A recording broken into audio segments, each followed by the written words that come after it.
Hi everyone, welcome to my YouTube channel. Um, Yesterday, um, with one of the toughest days at the farm since I relocated from the UK. We had a grass fire breakout, and we battled the fire for almost 3 hours or more. Um, it was scary, it was tough, and it was exhausting.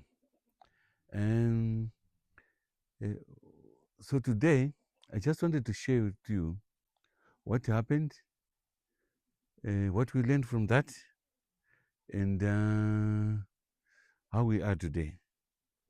So, what happened yesterday was, you recall when I came from the UK, I was complaining that that place looked like a dump site. There was everything in there, everything that you can find there. Some of the things we're going to have to remove them from there. There's asbestos, there's anything that really need to be disposed properly. Not there, there's the danger of uh, asbestos these days. So what happened is, when we lit the fire, there was no really danger. We've cleared the yard. The grass has been cut, so we thought it was a safe operation. But as soon as we started the fire, there was a gust of wind. Here in Zimbabwe at the moment, this month is called Nyamavuvu, which means it's windy. Nyamavuvu means windy. So August is the month of the winds. So we didn't take into consideration that when we started burning, before we could go far, a gust of wind came. It carried a ball of fire from the burning materials 10 meters away, and it fell into the grass. That's how the fire started. And the fire raged on for about 3 hours or more. We were fighting the fire. So I personally, I hate fires. Fires are an ecological disaster. They burn anything that is on its way, and animals that cannot move out of the way quicker, they'll be destroyed. And anything on the soil, even the soil after the burning, it destroys a lot of things in the soil. And insects, we're talking about insects, we're talking about rabbits in the bush there, we're talking about um, the crawling insects, like small things, lizards, snakes, anything that cannot move out of the way will be killed. So it was a bad day for us, but eventually we managed to control it. So we've got the brooder there. I'm going to show you the damage that happened to the brooder. The damage that happened to the brooder, because the fire, it was I'd never seen such a great fire, because it was just destroying. It went to my neighbor's farm there. It went there, it destroyed all his silage from the maize stock that he had made. So it destroyed everything. But now I've had to offer him my own my own silage, which I had made. So we can just share, and I've allowed him to come into the property, and then I've allowed him to come into the property, and he is going to cut some hay from my farm, because he's got a smaller farm. His farm is only 40 hectares, and he uses it mainly for he uses it for farming, really, because the land is small, so he uses this for farming. So come and see what happened to the brooder.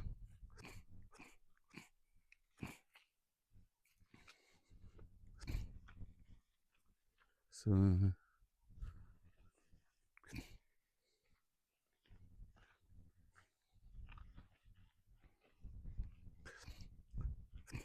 I was afraid at some point that the chicks inside the brooder were going to be bent as well.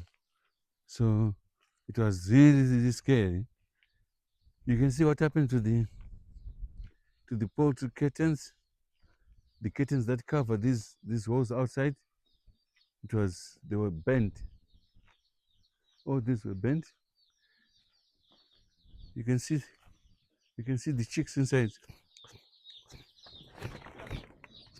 These are some of the chicks inside there. Some of them are inside there, so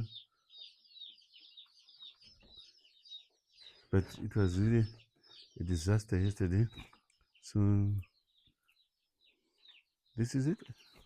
Come behind and see what happened.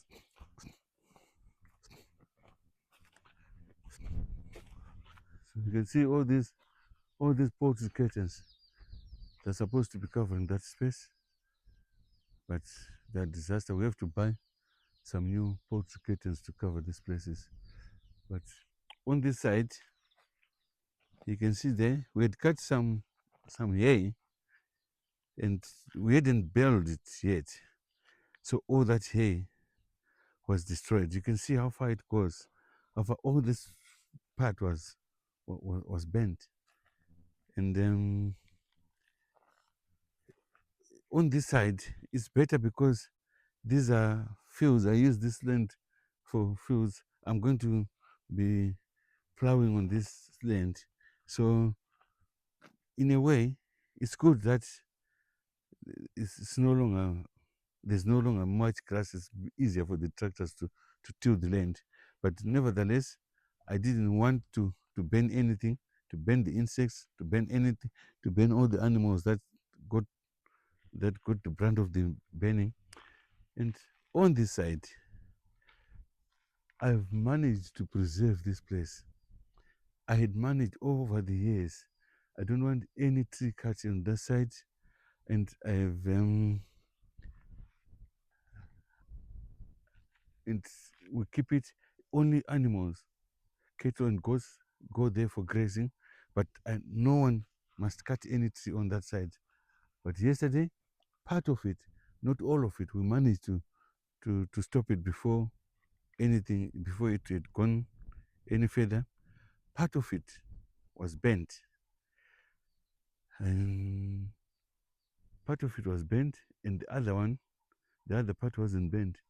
This side, fortunately, on the side that remained, I put some beehives there, so we managed to stop the fire before it got there. So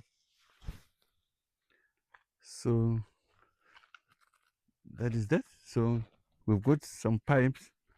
You can look at all these water pipes. They were burned by the fire.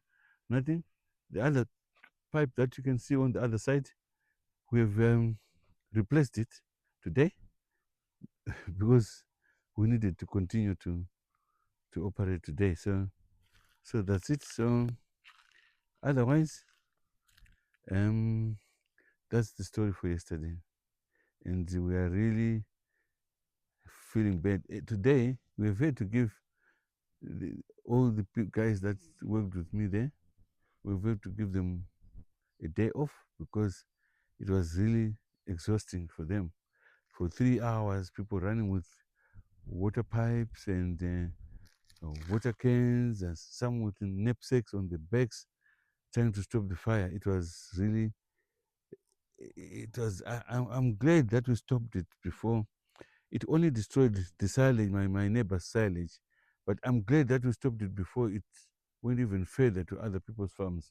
We managed to contain it in our farm. So, what we learned from all this experience is, one,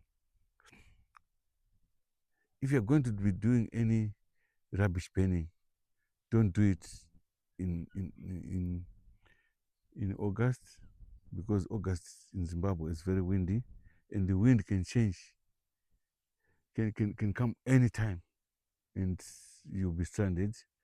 And one thing that I have taken on board, while we've got fire guards on the perimeter, I yesterday I really felt there was a need for me to create some fire guards even in between this area that we don't use for for, for cropping. We need to have fire guards in between these paddocks so that when the fire comes, we've got a strategy of how we can stop it. So